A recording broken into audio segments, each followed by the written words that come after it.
हिंदू धर्म में पति को किसी भी संकट से बचाने के लिए पैरों में अलता लगाने को महत्वपूर्ण माना जाता है। लेकिन इसके कुछ नियम हैं जो आपको ज़रूर मानने चाहिए। हेलो फ्रेंड्स, आप सभी का बहुत बहुत स्वागत है हमारे एक नए वीडियो में। दोस्तों, आज की वीडियो में मैं आपके साथ शेयर कर रही हूँ अलता से जुड़ी बहुत ही ज़रूरी जानकारियाँ। हिंदू धर्म में विवाहित महिला का 16 श्रृंगार करना बहुत ही शुभ माना जाता है। हाथों में मेहंदी, मांग में सिंदूर और पैरों में अलता। अलता यानी कि महावर। कई जगहों पर इसे महावर भी कहा जाता है, कई जगहों पर इसे अलता भी कहा जाता है। अलता ऐसा माना जाता है कि किसी भी सुहागिन महिला का श्रृंगार है। इन सभी चीज़ों के बिना दुल्हन का श्रृंगार अधूरा है। ख़ास तौर पर जब बात पैरों में अलता लगाने की हो, तब धर्मशास्त्रों में इससे जुड़े कुछ विशेष नियम बताए गए हैं। ऐसा माना जाता है कि किसी भी व्रत और त्यौहार में हर एक विवाहित महिला को अलता ज़रूर लगाना चाहिए। करवा चौथ या किसी ऐसे त्यौहार में अलता का महत्व और भी ज़्यादा बढ़ जाता है, जिसमें एक विवाहित महिला अपने पति की लंबी आयु की कामना के लिए व्रत या पूजन करती है। लेकिन क्या आप जानती हैं कि किसी भी श्रृंगार को करने के अपने अलग नियम बताए गए हैं और उनका पालन भी ज़रूरी मानना चाहिए। ऐसे ही यदि आप किसी भी शुभ अवसर पर अपने पैरों को अलता के रंग से सजा रही हैं, तो आपको भूल कर भी बताई गई कुछ गलतियों को करने से बचना चाहिए। 16 श्रृंगार में सबसे खास अलता को माना जाता है। ये न सिर्फ दुल्हन की पहचान होती है, बल्कि इसे श्रृंगार का एक अनिवार्य हिस्सा माना जाता है। यदि पौराणिक कथाओं की बात की जाए तो ये भगवान कृष्ण के कई चित्रों में भी देखने को मिलता है। ऐसी मान्यता है कि उन्होंने राधा रानी के चरणों को अलता से सजाया था। यह लाल रंग का एक तरल पदार्थ होता है और लाल रंग को उर्वरता, प्रेम तथा समृद्धि के प्रतीक माना जाता है।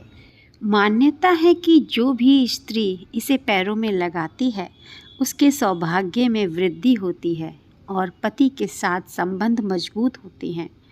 इसे लक्ष्मी के आगमन के लिए भी शुभ माना जाता है। इसी वजह से जब कोई नई दुल्हन ससुराल में प्रवेश करती हैं, तब वो अलता में पैर रखकर अंदर कदम बढ़ाती हैं। इससे नई दुल्हन के साथ माँ लक्ष्मी का भी प्रवेश होता है। किसी भी विवाहित महिला को पैरों में अलता का इस्तेमाल करते समय गलत दिशा यानी कि दक्षिण दिशा की तरफ मुंह करके इसे नहीं लगाना चाहिए। ज्योतिष में ऐसी मान्यता है कि अलता का इस्तेमाल महिलाएं जब भी करें, उत्तर या पूर्व दिशा की ओर मुंह कर ही करें। दरअसल कोई भी श्रृंगार आपको दक्षिण दिशा की ओर मुंह करके नहीं करना चाहिए। इस दिशा को श्रृंगार के लिए शुभ नहीं माना जाता है। यदि आप जल्दबाजी में भी अलता लगा रही हैं, तब भी आपको इसके किसी भी अलता डिज़ाइन को पूरा करके ही छोड़ना चाहिए। विवाहित महिलाओं को हमेशा पैरों के आगे वाले हिस्से से एड़ी तक इसे लगाना चाहिए और कभी भी एड़ी को खाली नहीं छोड़ना चाहिए। अलता लगाने के तुरंत बाद पैर नहीं धोने चाहिए। कभी भी आप जब भी अपने पैरों में अलता लगाएं, तो उसके तुरंत बाद आप अलता लगे हुए पैरों को पानी से ना धोएं और इसे जानबूझकर पैरों से हटाना भी नहीं चाहिए। ये आपके पति के लिए दुर्भाग्य ला सकती है। अलता को पानी से छुड़ाना श्रृंगार का अपमान करना है। इससे आपके दाम्पत्य जीवन में संकट के संकेत मिलते हैं। एक नियम और भी है।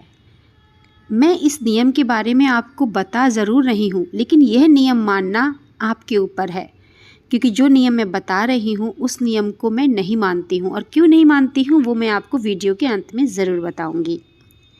विवाहित महिलाओं को मंगलवार के दिन पैरों में अलता लगाने की सलाह नहीं दी जाती है। ऐसा माना जाता है कि यह दिन हनुमान जी को समर्पित है और वो बाल ब्रह्मचारी हैं। इसी वजह से इस दिन महिलाओं को श्रृंगार न करने की सलाह दी जाती है। तो ये लास्ट वाला जो मैंने आपको नियम बताया है, ये आपके ऊपर निर्भर करता है कि आप इसे माने या ना माने। मैं इस नियम को नहीं मानती हूँ क्योंकि मंगलवार हनुमान जी का दिन है, ये तो सही है। लेकिन हाँ, हनुमान जी की भी तो माँ अंजनी थी ना, तो अंजनी माँ भी पूरा श्रृंगार किया करती थी और हनुमान जी उनके बालक। तो इसी वजह से मैं इस नियम को नहीं मानती हूँ। और मैं अगर मंगलवार को कोई इस तरह का त्यौहार पड़ रहा है या कहीं जाना हो रहा है शादी ब्याह में, तो मैं ज़रूर अलता लगाती हूँ और हम पूरा श्रृंगार भी करते हैं। तो बस इसी वजह से ही मैं ये नियम को आपके ऊपर छोड़ रही हूँ। ये आपके ऊपर है कि आप माने ना माने। और आज की वीडियो में दी गई जानकारी आपको कैसी लगी, प्लीज़ कमेंट्स के ज़रिए ज़रूर बताइएगा। हमारी वीडियो देखने के लिए आप सभी का बहुत बहुत धन्यवाद।